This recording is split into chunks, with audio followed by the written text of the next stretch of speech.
both games presented by our friends at Intuit TurboTax Live. So Chiefs, Rams, Saints, Pats, all ranked top 4 as the 4 best scoring offenses. The first time in Super Bowl's era that the top 4 each reached the conference title game. Let's bring in Schrager. Peter Schrager joining our show. Good morning football to you, sir. And let's talk about just that playoff picture, right? It's gone from huge and in the hunt columns to finally down to the 4 teams. How do you look at them?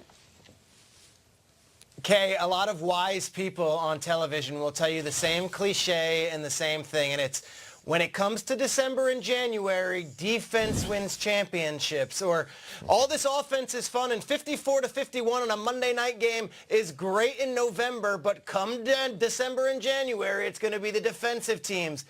Kay, you just said it.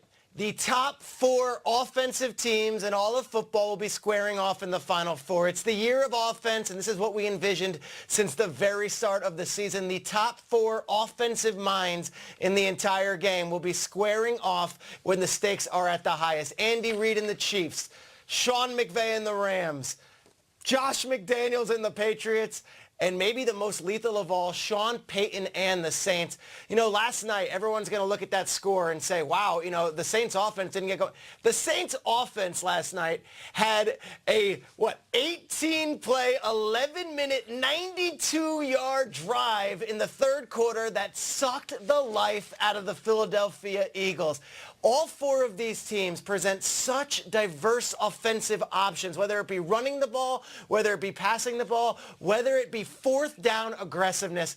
I cannot wait for Sunday because as much as I love defense and as much as I'm a Parcells guy and I really respect the defense of the Steelers in the 70s and the Bears in the 80s and the Ravens in the 2000s, I love offense. I'm here for it, and I cannot wait to see these 4 masterminds try to outduel each other and see who's got the greatest chess pieces and who's got the greatest chess moves. This is all about offense. It's the year of 2018, and that is why all these offensive young coaches are being hired. This is how you win football games when it matters most now, and we've got the 4 very best teams doing it when it matters the most. I cannot wait. Nate Burleson, what do you got there back in New York? Because here in New Orleans, I am on a high from all of the offensive masterminds working at their best abilities. Yeah, I'm thinking along the same lines. If this was a movie, we are towards the end. Yeah. And these characters, to me, are villains. And I'm talking about the coaches. So I was trying to figure out what are the best villains that match these coaches' personalities. So I'm going to go with Sean McVay, right? Sean McVay first, he's like Loki in Avengers, you know, because he's cunning.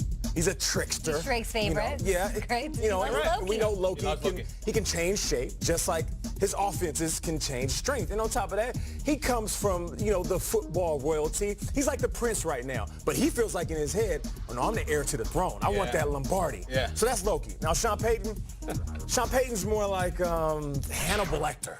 Because he's a little... Hello, Clarice. Yeah, he's a little crazy, right? You know, and he'll rip your heart out right in front of you and eat it with a crazy play, a trick play, a fake punt. It's a fava bean. And on top of that, and this weekend, he wants it to be Silence of the Rams, okay? Hey, baby. Now, that rhymes. Andy Reid is like Bane, you know, because he has that mustache that hangs over his face like that mask. Oh, beat Bill Belichick. Exactly. Yeah, and he's like, you know, it doesn't matter who we are. It's what matters is our plan. And his plan is, of course, is to upset this big tidal wave of the Patriots, who we all think have the advantage in this one. You know, Bill Belichick, he got the hoodie on. I know we think he's Darth Vader, but I don't see him as that. What do you got?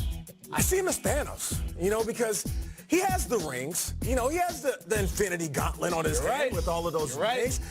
And he's sitting there, and he can end your season with a snap of a finger. I mean, I swear at the end of the game, I saw Phillip Rivers go over to his head coach. He was like, Mr. Lynn, I don't feel so good. Oh, Stay with me, kid. Stay with me, kid. He was gone.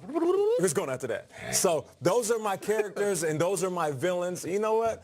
I like that we have the villains, the last 4 remaining coaches that all have very different personalities. So who would win in a fight? Loki versus Hannibal Lecter versus Bane versus Thanos? We gonna see. Thanos. Yeah, Thanos probably beats them all. It's just a snap and it's a wrap.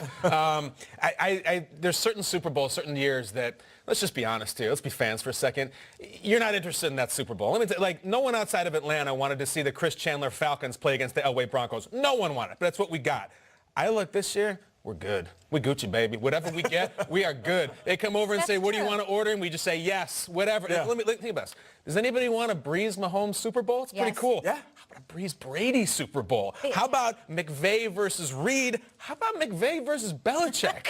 I mean, those are our options, fam. That's what we got. Do you want me to read the menu too? Oh, no, just bring it to me and bring me extra. So this Final Four is Kentucky, Kansas, North Carolina, and Duke. And they're all together. It's all chalk. This thing's going to be good. I think that's what stuck out to me the most was back in August, back in July, even off-season draft, everything.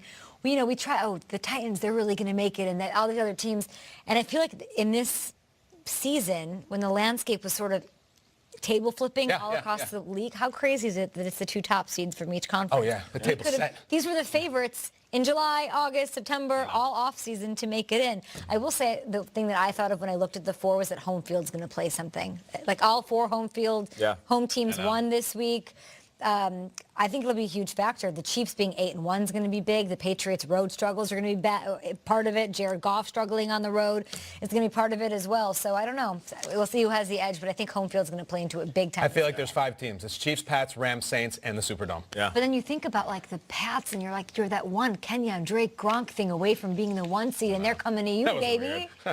It's crazy to think about. Kenyon, great job. That matter. Let's bring in Rap Sheet. Ian Rappaport, our NFL Network insider. Ian, Philly's title defense. They're done. I was just looking at the shrine over here. It's got to come down. Yeah. What are the chances that Foles has played his last game as an Eagle? Oh, that poor shrine. There is a good chance, I'm told, that Nick Foles has played his last game as a member of the Philadelphia Eagles. And it was pretty telling last night, Kay, when he was asked, do you want to be back with the Eagles? And he said, well, it's a complicated question, but it has been a joy to be here. Talking in the past tense, and it is going to be in the past tense. Really, it's just a matter of how do the Eagles get there? Do they pick up his $20 million option by February 12th and then force him to give them $2 million to buy his freedom? Do they franchise tag him and try to trade him? There are going to be a lot of options here for Philly as far as how they do it, but Foles wants to be a starter, believes he can be a starter, and probably should be. So this divorce is coming, although obviously a lot of good feelings on either side as Philly goes with Carson Wentz. Meanwhile, interesting situation surrounding Alshon Jeffrey, who of course dropped the pass right at the end that led to the interception and ended everything for the Eagles. He was actually playing with cracked ribs during this game, gutted it out. Not a lot of people knew about it. He had an MRI earlier in the week to confirm. So everything you see on the field, just note into that he was pretty injured during that game. Now, Ian, the Browns, they have their head coach in Freddie Kitchens. Now, they have the kitchen. Are they going to go hardwood? Are they going to do marble? Are they going to get an island? Everybody wants an island. In other words, what's the deal with the rest of the staff? Yeah, my wife wants an island in our kitchen. Is just not going to happen. As far as the Brown staff, this actually was solidified in like the minutes after the Eagles-Saints game last night. Everybody was just waiting for the game to be over. Then they finalized their deals. Here's what we know. Todd Monken, the former Bucs offensive coordinator who quietly emerged as one of the key guys in this coaching search season, interviewed for a bunch of head jobs, came in second with the Jets, second with the Packers. He is going to be the new Browns OC for Freddie Kitchens, a big-time hire and someone who I know impressed in Tampa. And then another big hire on the defensive side of the ball, Steve Wilks, is going to be the Browns defensive coordinator. Both of these moves are going to be announced today, likely before Freddie Kitchens' introductory press conference. Wilks is a renowned defensive coordinator, got a lot of praise for that before he was a head coach for the Cardinals last year. Freddie Kitchens may not have experience as a head coach, but his coordinators do have a lot of experience and very, very solid. Maybe you could join that staff part-time and then Leah can get her island in her kitchen. But I have to live in Cleveland, which is nice. Nothing wrong with it. Details. We'll work it out later. Rap Sheet, love ya. Good to talk to you here on a Monday. Busy week.